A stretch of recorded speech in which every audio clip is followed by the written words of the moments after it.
Good afternoon, everyone. My name is Thankwell, and today we're going to be reading A Nightmare to Remember by Serial Velocity. That's the thing with magic. You've got to know that it's still here, all around us, or it just stays invisible for you. Charles Went. Sometimes, Twilight Sparkle simply loved living in a library. The purple pony looked around herself for the first time in what seemed like hours and gazed at the absolute mess she had made. Abandoned, open books were piled up as far as she could see, pages splayed open to whatever subject she had been perusing when another tome had caught her eye. The shelves of the library, lit only by several sputtering candles, were looking rather bare at this point. This was one of her nightly rituals. Once the sun had set and Luna had brought the moon to bear on the landscape of Equestria, Twilight would retreat into her library home and unwind by locking her door and researching a subject that interested her. There was certainly no shortage of material. As small a town as Ponyville was, it still sported an impressively well-stocked selection of valuable references, something that had delighted Twilight when she had first arrived. It didn't compare to the royal libraries in Canterlot, of course, but it made the town feel a little bit more like home. The mare rubbed her eyes with an elbow. At the moment she was hoof-deep in whatever books on magic she could find. Arcane studies were one of her favourite fallback topics. When she couldn't find anything else worth interesting, she would read about unicorn magic. Sometimes her research would reveal a fascinating tidbit to help her in her own magic use, or perhaps unfold a fantastic tale of ancient magicians who had pioneered the art. She couldn't get enough of it. It was her bread and butter.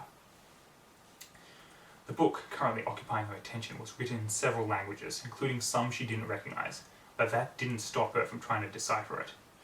As far as she could tell, it was a spell book, probably copied from many old scrolls and bound together to make it easier to read.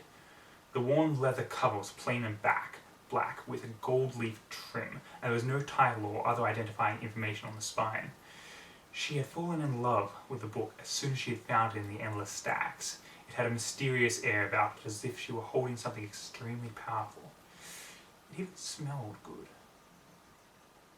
She had, after about an hour trying to read the pages, found one that had begun to make sense to her tired eyes.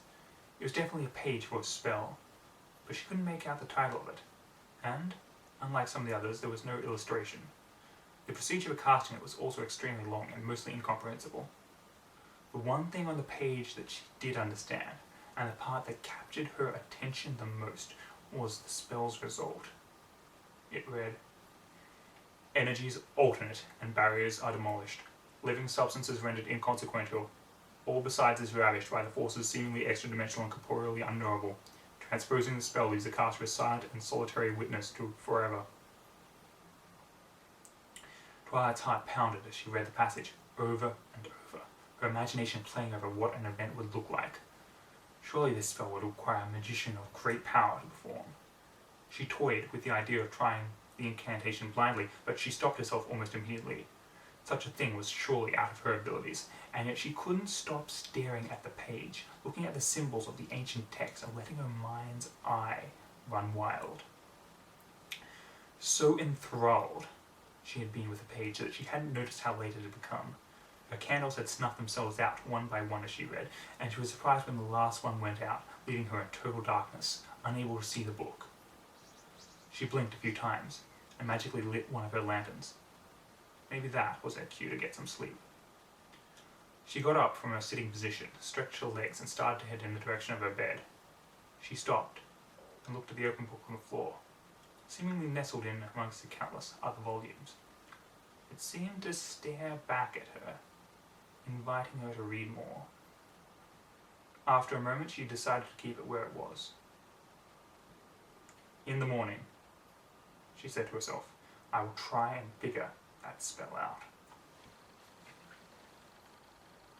Twilight climbed her ladder, lifted the sheets aside, and crawled into bed, putting her head on the pillow with a contented sigh.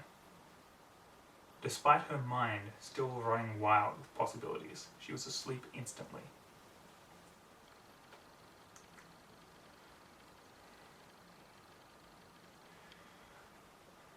The purple pony found herself high upon a castle rampart, looking out between stone murder holes upon a distant rolling landscape. In the sky above her was neither sun nor moon, but a dusky haze of fiery, luminescent scarlet, casting the entire countryside in deep, bloody shadows.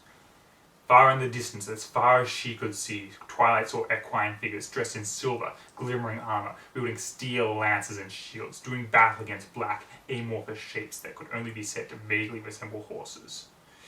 Behind the armoured ponies were a line of terrifying wooden siege artillery, sending their flaming ordnance crashing down upon the shapes who were unlucky enough to be in a line of fire.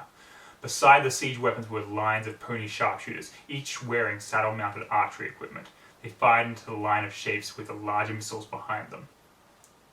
Magician unicorns lay the furthest back, their horns alight with power as they tried to turn the tide of the battle.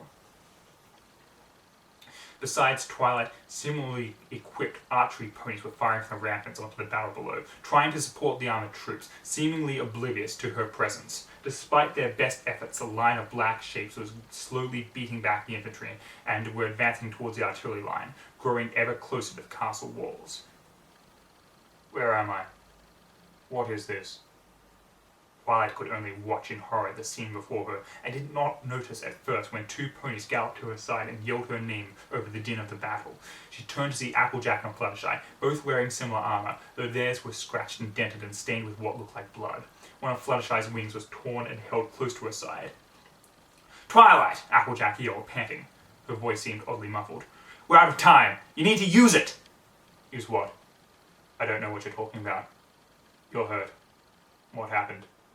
Are you okay? What's going on?" "No!" She found herself yelling, for a reason that remained a mystery to her. "I can't!"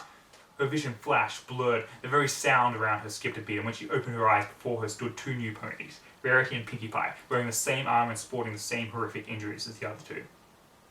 "You have to!" Rarity shouted hoarsely. "They're at the gates! You're our last chance!" "I'm the last chance for what?" "I can't!" she found herself repeating. "I don't know what will happen." Another flash, another stuttering whirled around her, and she saw before her a Rainbow Dash, with a pleading, demanding look in her eyes.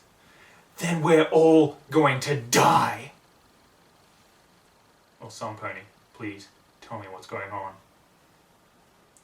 Instead of responding like she wanted to, Twilight found her body turning towards the battle below the ramparts. It was as if she wasn't in control of herself any longer, if she had ever been to begin with. In the briefest moments of her conversation, the battle lines had drawn possibly close to the castle, with barely any armoured troops left between the black shapes and the gates. She could feel the thundering vibrations of hooves and the clashing of lances below her in her very bones. She closed her eyes and started incanting words she didn't recognize, for reasons she didn't understand. There was a precise sequence she was following, but whatever her mouth was doing, she did not know what it was. As she spoke, the sound around her dulled into nothing, but the vibrations remained, an eerie reminder of what was occurring. She could feel her horn glowing with immense power, power she had never felt before. It coursed back from her horn through her body like waves of heat, and she timed her breathing to the pulses of energy as she spoke. It took only a minute.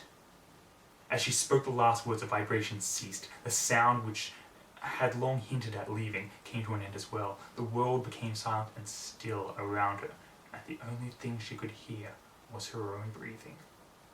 When she opened her eyes, she was no longer on the castle ramparts. She was in a world of inky black, facing one of the black pony shapes who was a mere foot from her, with a face where a face should have occupied the head. There was nothing but a set of dead-looking eye sockets. It spoke. "You have done well." Twilight's eyes snapped open.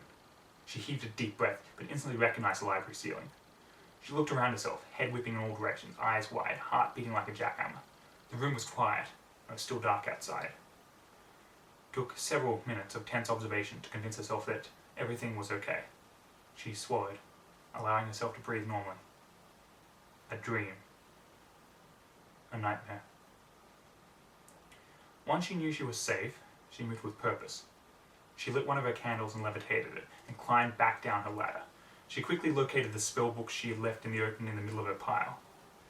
Lifting the book as well, she held the candle underneath the aged volume until it caught flame. She watched as the dried pages slowly disintegrated into nothing. She returned to her bed only when she was sure there was nothing left of the book. Some things should stay forgotten.